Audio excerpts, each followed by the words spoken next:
fiction, science fiction, horror, fantasy, crime, LGBT, thriller. You have now entered the House of Mystery with your hosts, Eric Shapiro, David North Martino, John Copenhaver, and Al Warren. Heard on KCAA 106.5 FM Los Angeles, 102.3 FM Riverside, and 105.0 AM Palm Springs. Welcome back into the House of Mystery. I'm Al Warren. Mr. Dave Martino is in the room. I am in the room. Do you know what happened? I have to say, I saw this ad. I saw it all over the place, and I thought they were talking about you. Oh. Because it said, man has eaten a record 34,000 Big Macs in his lifetime. And I thought, wow, what's Dave doing, right? And then, yeah. Then it said, no, his name's Donald Gorski, and he's 70. So I knew you weren't quite that old. But he ate 728 more Big Macs in 2023, bringing him to 34,128 in the Guinness World Record of eating the most Big Macs.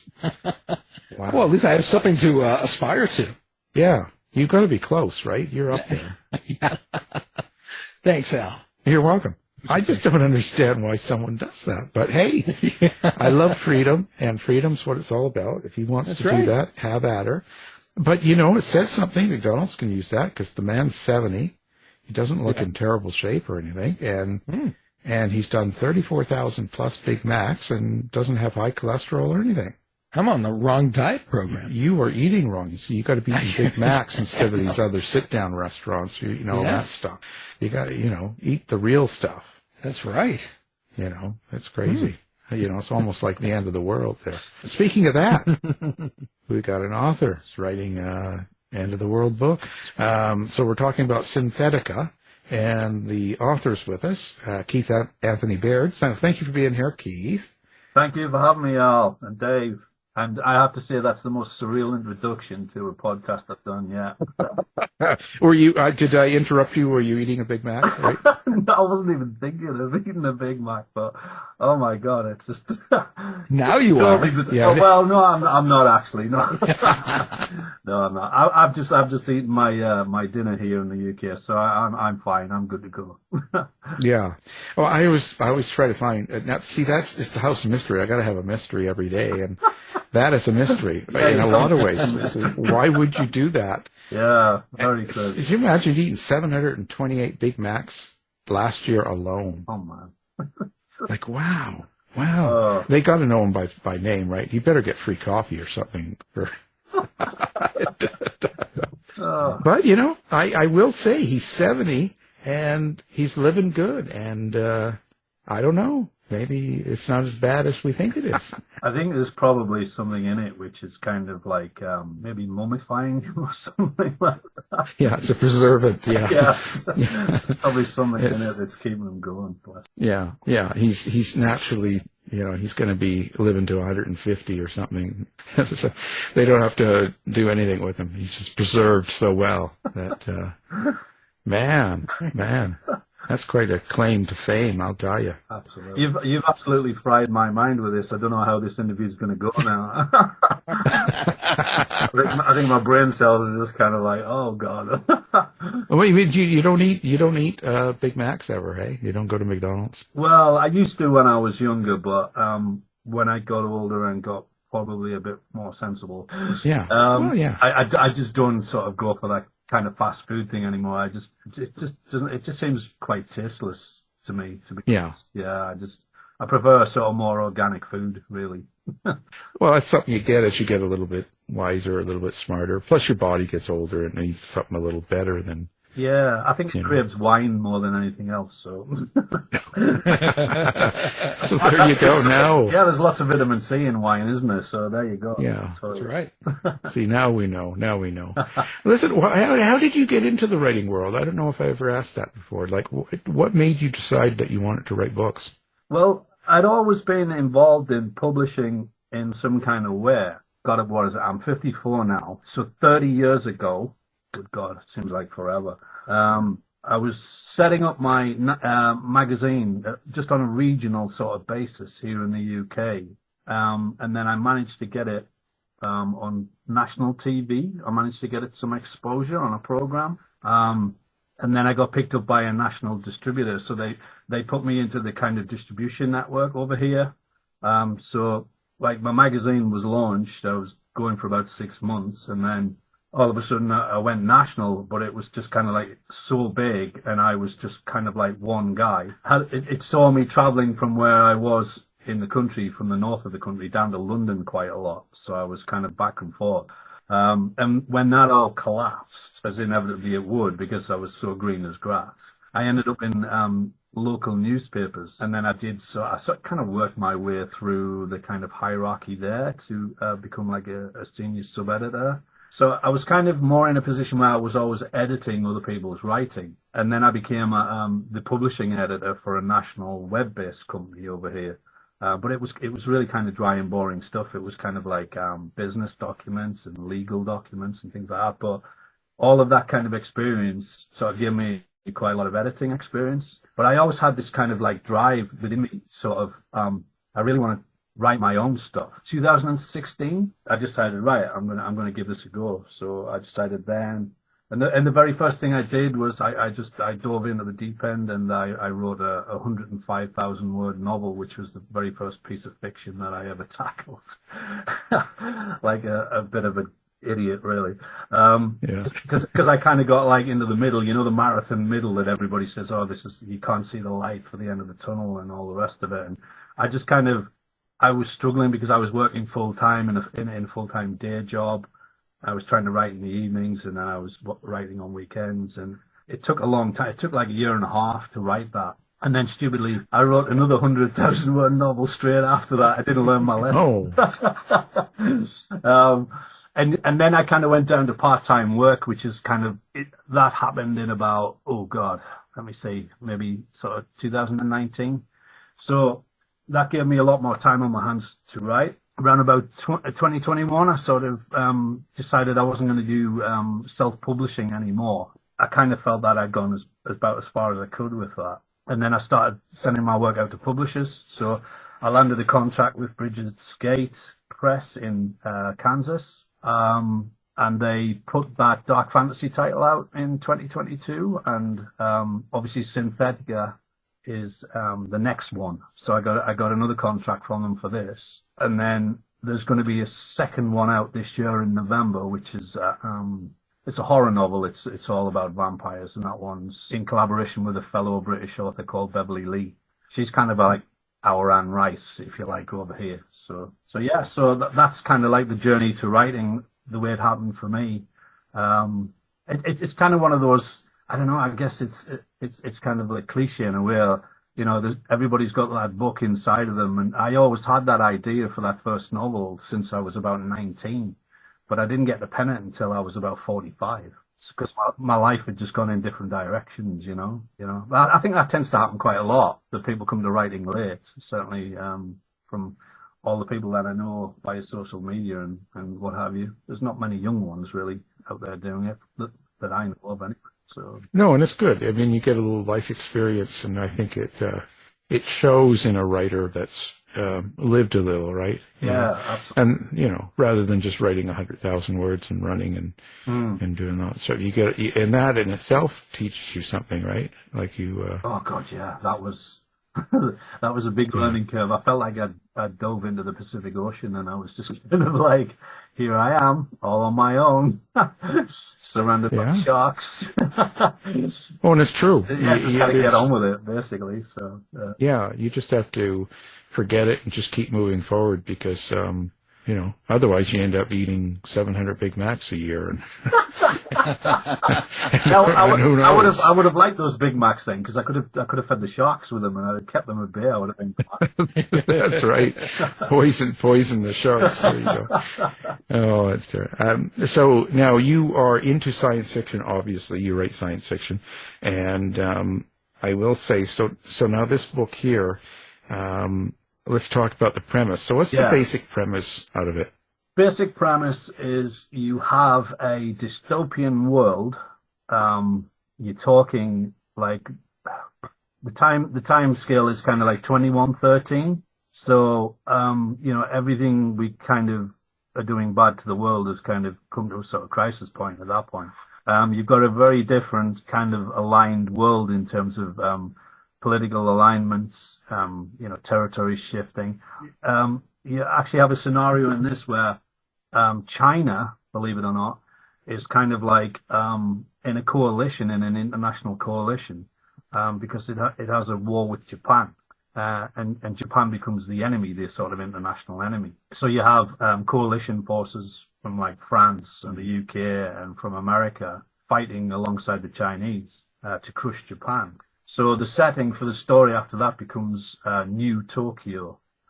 Basically, it's relabeled that by the Chinese government, but it's kind of like a fractious kind of lawless territory, because it's kind of like, how Germany was divided up after World War II, and you kind of had like the Russians and then you had the Americans kind of like looking after different sectors. So it's kind of like that in a way, and then it kind of gets rebuilt, and then it's kind of populations from around the world are kind of like invited to come there. So it becomes like a melting pot of cultures. So you have like the French Quarter, or you have like the the German Quarter, or the Americans, and so on. Lots of different other cultures, and really kind of a world a bit like if you imagine Blade Runner, yeah, it's kind of like that. So it's kind of like that future sort of dystopian city where you've got a lot of advanced technology and the flying cars and all of that kind of thing, but without actually spoiling anything, it's kind of like that is the setting and that is the world, but it kind of like isn't really what's going on, yeah. And it's kind of like the military are involved, yeah, the US military. So it's kind of like a black ops type of thing. So basically, an ex-Marine called Balaam Hendrix, he's the main character. After the war, he's basically living a life in NeuTokyo as a bounty hunter. And he becomes like this feared bounty hunter who's got such a reputation. They call him the Reverend, because if you meet him, he'll be giving you your last rites. Yeah, he doesn't take his mark in for money. He basically just kills all of the people who are his targets. So he becomes this kind of like feared bounty hunter. And really what it's about is he gets an assignment from a crime lord whereby he has to go into a virtual reality construct called THETICA in order to track down a rogue employee of this crime lord. It's difficult to kind of like say anything more than that because I'll give too much of the plot away. It'll just spoil too many things. But that's essentially what his task is, his assignment is. And normally he's just operating in the real world, killing people. But he has to go and sort of be more of a detective to kind of find this guy in cyberspace. Well, do you consider this a cyberpunk novel? Yes, I do, because yes, it's dystopian, but obviously a subgenre of that is cyberpunk. So really the whole setting, the city and kind of everything, it's got kind of like a very noir feel to it. It's obviously got like the kind of interplay between him and other people. A lot of it is colored by his military experience. So it kind of brings that sort of military vibe to his job. But it's kind of like, I mean, you could label it sort of urban fantasy and noir and maybe a techno thriller. There's lots of different kind of like genre mashups that kind of like make it what it is. Dark sci-fi, I guess you could kind of call it, really. Well, with the cyberpunk aspect, and maybe some of the other genres, for the listeners and for Al, especially for Al, we're trying to teach him about these different genres. Right. Okay. I haven't been doing a great job. What is cyberpunk and some of these other genres that kind of meld with this story, and especially with cyberpunk, how has it changed over the years? Because I know it started kind of before we had a computer revolution. Yeah, I mean, like if you go back, sort of. I guess the sort of mass representations of those kind of things would have been like Blade Runner back in '82. But I mean, everything's so much more evolved now with AI. I mean, kind of then it was kind of what this could be, as opposed to now we're kind of like living side by side with that to a degree. It's kind of now being integrated. So, you know, that's how things are evolving in terms of, I don't even want to touch on how AI is kind of infiltrating into screenwriting and into Hollywood and, you know, and to a degree, obviously, publishing. You know, publishers are having to be very wary of, you know, they're having to check things and all the rest of it. So, I mean, I guess it's kind of like we're living with it now, whereas before it was more of a concept, a projected sort of concept. So, you know, it's kind of, but I mean, all of the elements of cyberpunk really haven't really changed since then, to be honest. I just think it's kind of like more the technology now is kind of with us. So I mean, but the way that I approached Synthetica was like, there's been one early review from one of the arcs where I think the reader was kind of like, well, this has all been done before, and I get that, but I think what they missed was that because of what's really going on with the story, behind the story, is that that's how everything would be perceived by the main character, because kind of like the main character is making the story up as it goes, because everything's kind of like in a VR construct. So does that make sense? Right. Yeah. It's kind of unfolding in the way that he thinks it. So it's all based upon his experiences and his knowledge. So his experiences and his knowledge would be, if I was in a futuristic city, then I would expect to see flying cars and I would expect to see tons of neon on the skyline. Yeah. And I'd be blasted with all these adverts, and down at street level, there'd be all these like street cleaning machines going around, and then there'd be all these stalls with, you know, kind of fast food, and let's not get on the burgers again. Big Mac. but do you know what I mean? Big Mac. Yeah. So the concept is kind of like, I can understand where a reader might think, well, hang on, none of this is original, but really, that's not the story at all, you know? So it's really hard for me to describe it. It's almost like it's, I think the only way I can describe it for you, for it to make sense, is that it's kind of like a VR immersion inside a VR immersion. So when I was trying to write this thing, I was trying to get my head around how would you do a VR immersion inside of one that's already taking place. Yeah. So that's kind of like the difference with Synthetica. And I think there's been obviously some early readers of that have kind of, right, I get the concept of this, but I can kind of see where others might not. They might just trip up and just kind of like see it at a sort of superficial level. But I mean, when you get to the end and you have the reveal, you know, there's kind of a lot of technical jargon in there, and you have a doctor sort of explaining what's going on. So I can kind of understand maybe if a reader misses all of the technical blurb involved and the constructs and all the rest of it. But it's definitely a different thing from kind of, I think, cyberpunk that we've seen before. We'll just have to see how it's received, whether people fully get what I'm trying to put out there or not. Right. Proof will be in the pudding, I guess. Yeah, of course. Yeah, you know, hand it out at McDonald's. See, but Synthetica. So that is. Are we going to get them to sponsor this program? Is that what's happening? I'm working on it, but they think I think they think I'm just a little bit too far out there for them. I'm not exactly family friendly here, so I don't know if they like that, you know. But we'll see, you know. Now, virtual reality is really, Synthetica is basically that. So how do you create that world? Like how does a writer like yourself sit down and go, and do this? That was the challenge. That really was, because, like I say, it's not just kind of VR on its own. It's VR within VR. So, yeah. I think VR probably is kind of like too light sort of reference for it. If you think of something which is like, I guess in a way it's kind of like the Matrix, where you have somebody who's fully immersed in something and not aware of their sort of conscious existence, because their conscience is kind of elsewhere. Yeah.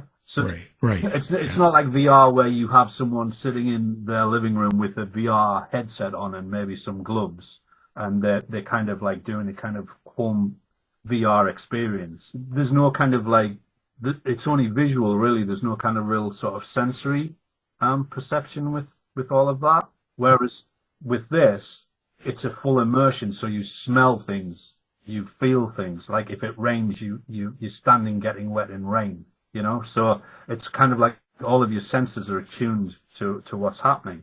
So that's the first part of it. And then when Hendrix, who is the main character, when he goes into the full immersion of SynthEtica in his head, he's going into another experience of NeuTokyo where he experiences everything. Like he checks out a theory, for example. He goes, right, I wonder what if alcohol tastes like alcohol, if that whole experience is just the same as it is when I'm out in the real world. So he goes to a bar and he's like, yeah, that's the same. That all tastes the same. The guys at the SynthEtica program, they've got all the information totally nailed. Like when it rains, I feel the rain. When it's, when the wind blows, he feels all that. The sights, the sounds, the smells, everything. And the construct is meant to have been generated by lots of different people who have been fully immersed into the program. So all of their experiences of the city are then fed into this massive supercomputer. Yeah. So that's how it can simulate everything. Because it's encountered so many different people's perceptions of what that reality is. So it's like a big thing. It's only a novella, and I think, a lot of sci-fi readers are kind of like, well, I want a lot of world building. I want a novel that's 125,000 words long. Whereas this novella is kind of like around 40,000 words. So all it's meant to be really is it's kind of like 2 days, 3 days tops, like a snapshot of this guy's life on an assignment as a bounty hunter. So they're never going to get that. Was always kind of like the battle for me, was to put enough world building into it so someone would get the concepts of everything and hopefully themselves be immersed enough in it. But also it was about the mission, So that was kind of like the balance that I had to strike within 40,000 words. So obviously I can't do a massive amount of world building. It's almost like the world building is irrelevant anyway because it's not the real story that's happening. So it was, when I tried to explain it to my publisher, I was kind of like, well, it's essentially basically VR within VR, but there's a lot more going on than that. So your question was, how do you even approach that? I had to think a lot and very deep and very hard about how I was going to take on this challenge, because it certainly wasn't straightforward. And I thought to myself, the only way I can make it work is if I make this an immersive experience for the reader. So I went from first person point of view. So basically the character is talking about everything that he's experiencing. So you're kind of like sitting on his shoulder going through all of this with him. Yeah. I thought if it was a different point of view, then it might be lost in translation. I don't think it really would have worked. And the publisher agreed that it was the right way to go, to try and immerse the reader into that. There's kind of like a trick and a trap to it. It's kind of like I'm going to make you believe that this is what's going on when really this isn't what's going on.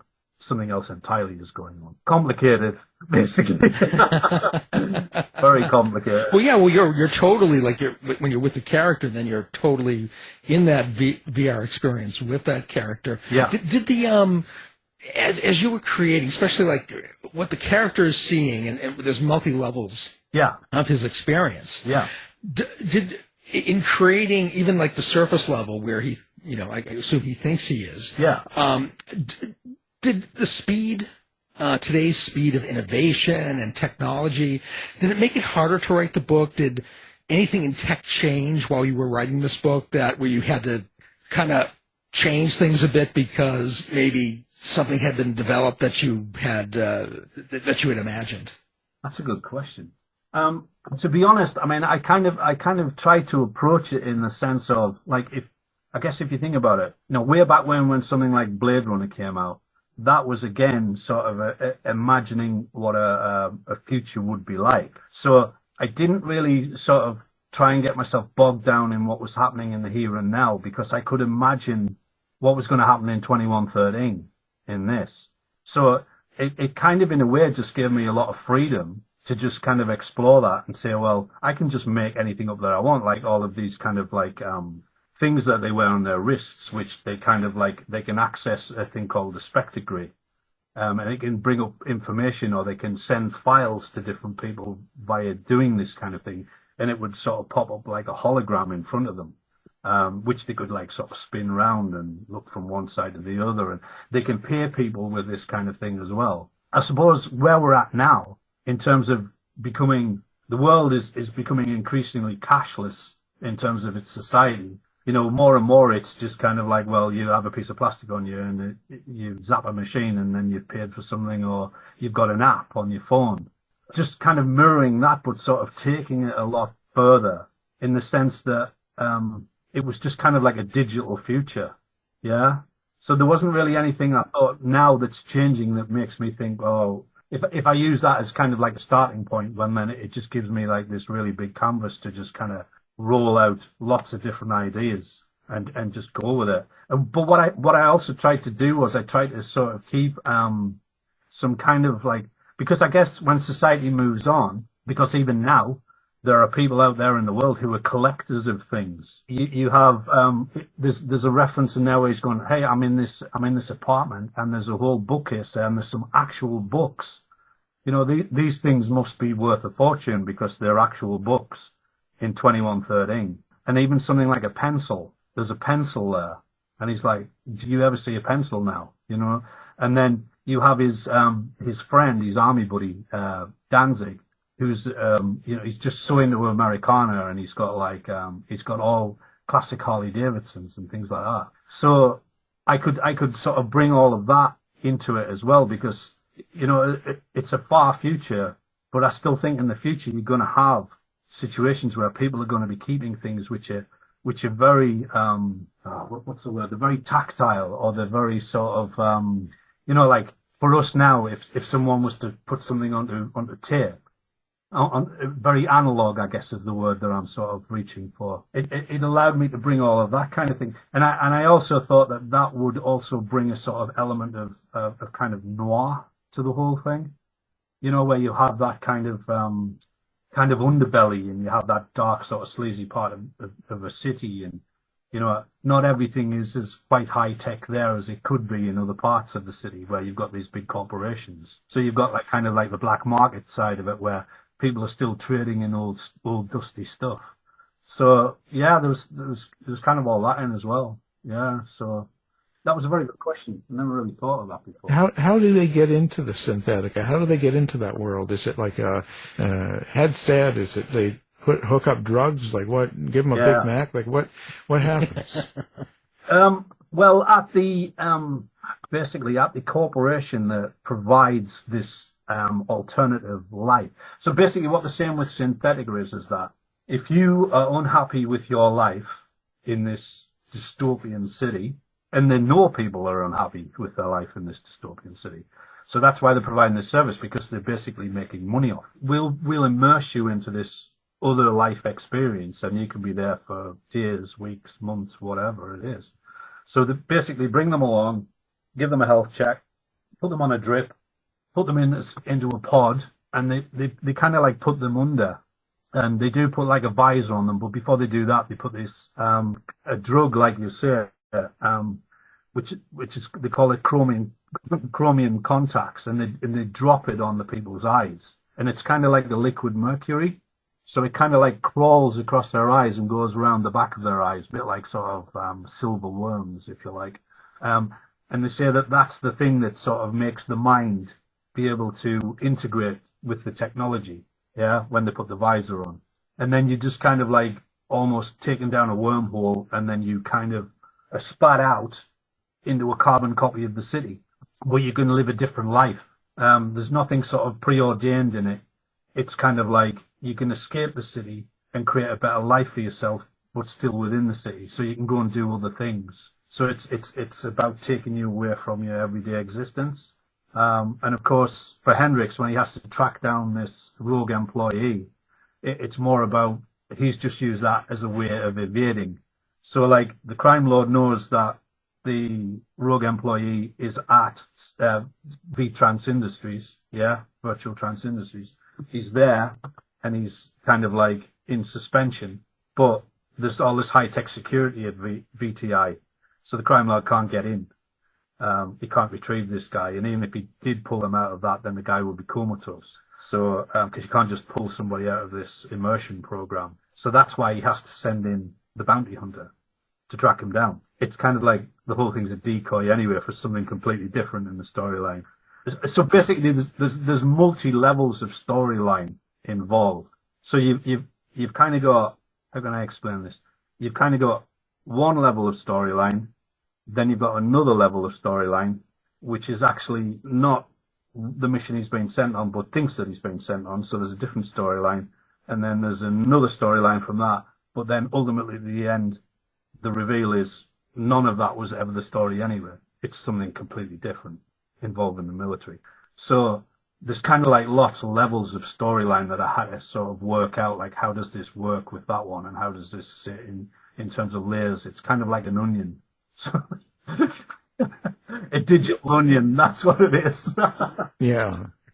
I'll have my Big Mac with onions. Listen. Yeah, a digital onion.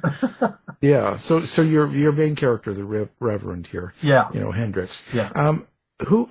How did you create him? Did you create him after someone else? Did someone inspire him, or several people, or is this something that just happened in your brain? Like where does the Reverend come from?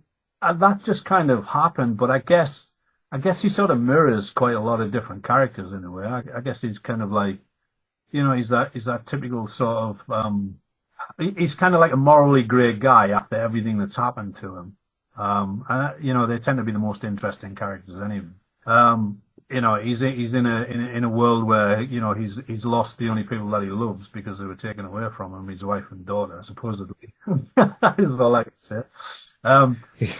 So yes, he has that kind of mindset of like, well, now I'm kind of like he's kind of like a shell of a man, really. He's just kind of like that burnout. I mean, obviously he's post-war anyway, so he's kind of like, he's been through the whole PTSD thing, and he was rebuilt with surgery, put back together, and just, he's kind of like sort of a broken man that's kind of like a loner, who doesn't trust anybody.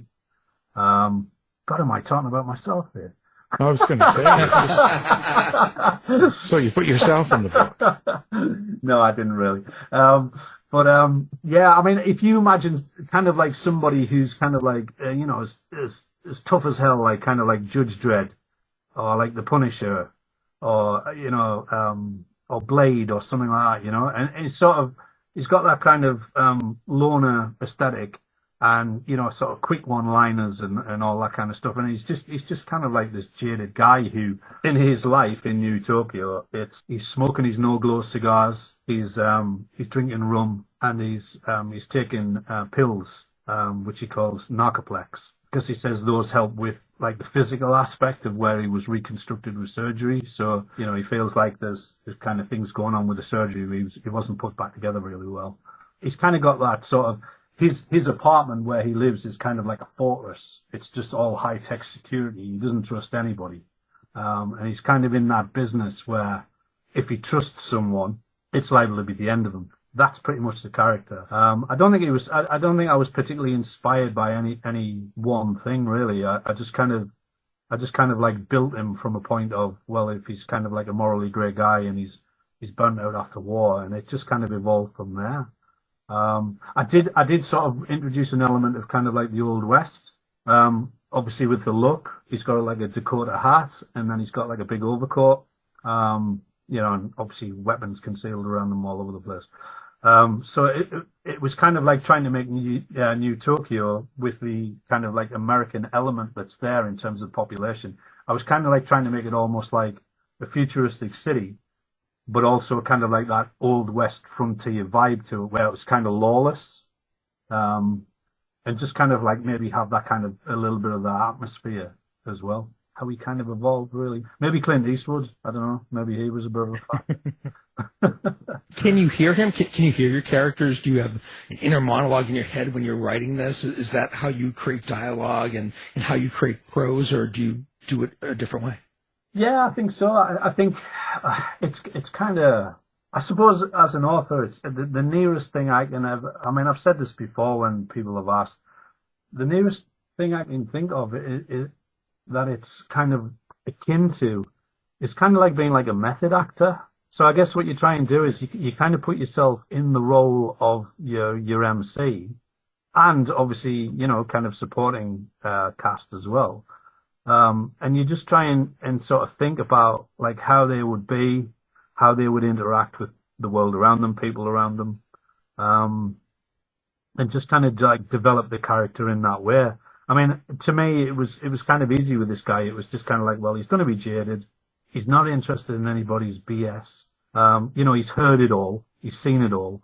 And it was just kind of like, that's how I was going to develop the character. He was just kind of like as mean as a rattlesnake and just kind of, didn't much care about anything, doesn't really much care about himself. He's just kind of like existing. I guess in a profession like that, it's just kind of, there's certainly not a great deal of joy in his life and his everyday existence, and he's living in a sort of dystopian kind of hellscape, really. Approaching the character that way was just kind of like, he just had to be just such a badass, because the world around him's so bad, So that was really my only thoughts with him, to be honest. That was it. So did you have a meaning or a subtext under the story that comes out that you want people to take away besides all the entertainment? Yeah, I mean, there's a key bit in there which kind of states it's called a Pledge of Allegiance, and it refers to like an American senator who's making a bid to become president, and he's kind of going on his campaigns, and he's saying, should the people choose me, should I become president, then I will make sure that the veterans of the wars, that we've sent them to, the veterans will be treated much better than they have been to date.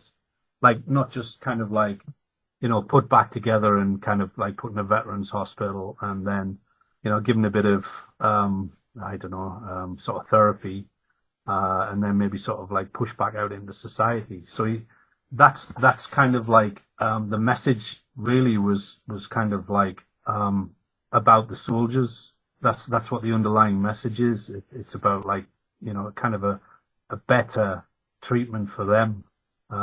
That's what it was about.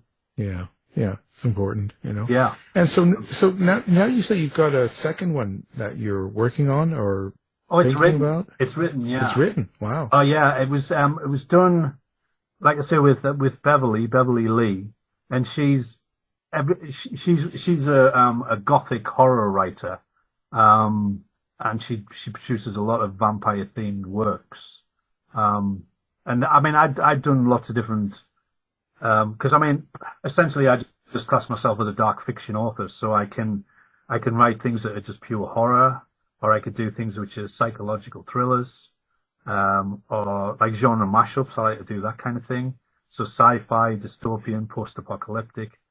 But for this one, I wanted to tackle a kind of real gothic setting, but I wanted to do it in a different way. I wanted to have, like, in the typical sort of vampire trope is somebody gets bitten by an ancient vampire and then they become a vampire. Well, I was kind of like, well, I don't want that because that's been kind of done to death. So I thought, how can I tackle this differently?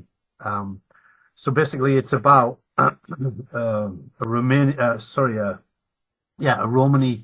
woman in the dark ages of Europe when all the witch hunts are taking place. She kind of like leaves society and goes to the wastes, the northern wastes, to kind of escape persecution. So she's pushed to the edge of civilization, and she's basically being chased by a pack of wolves, and she's running across a glacier and she falls down a crevasse. And then she enters this cave complex where there's this, so obviously that's under like sort of thousands of feet of this glacial ice. So this ancient civilization down in this cave complex was worshipping this kind of like cosmic horror creature from a different dimension.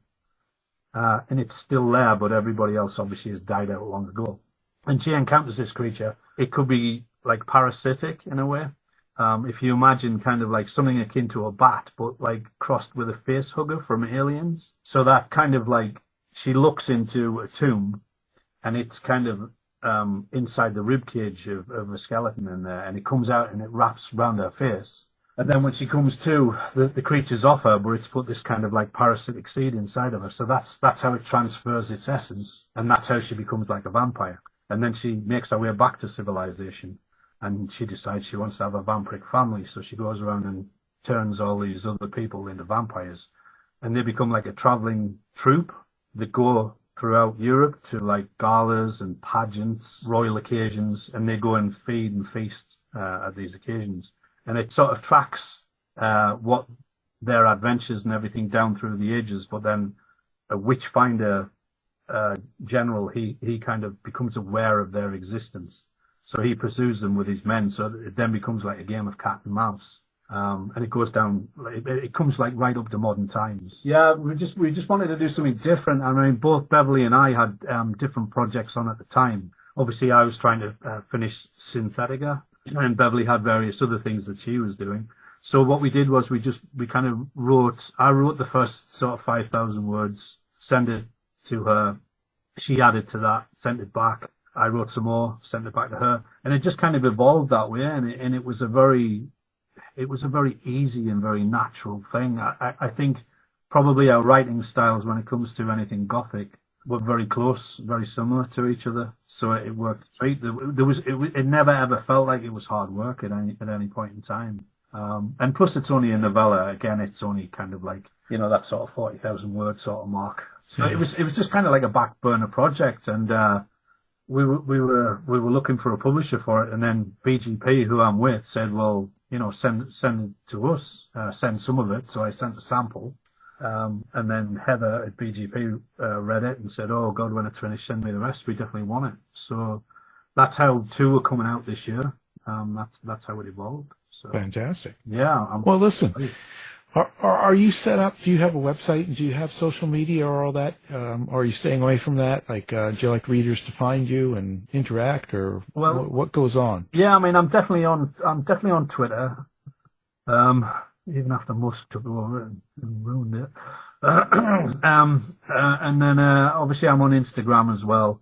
And I do have a website, but it's kind of another thing that's still under construction. So I think the best thing to do really for people is to just kind of like Google my name. And it'll give them a range of options as to like what they can do to, come and see what I do. Well, fantastic. Now the book is called THETICA. Yeah. And you've got others too, so everyone, come find them. It's Keith Anthony Baird. Thank you for being here. Thank you. Thanks for having me, guys. Thanks, Keith. You've been listening to the House of Mystery radio show. To find out more about our guests, hosts, or shows, go to www.houseofmystery.com. Show's over for now. Was it as good for you as it was for me? Yeah. Good night. This has been a production of Something Weird Media. I'll be back.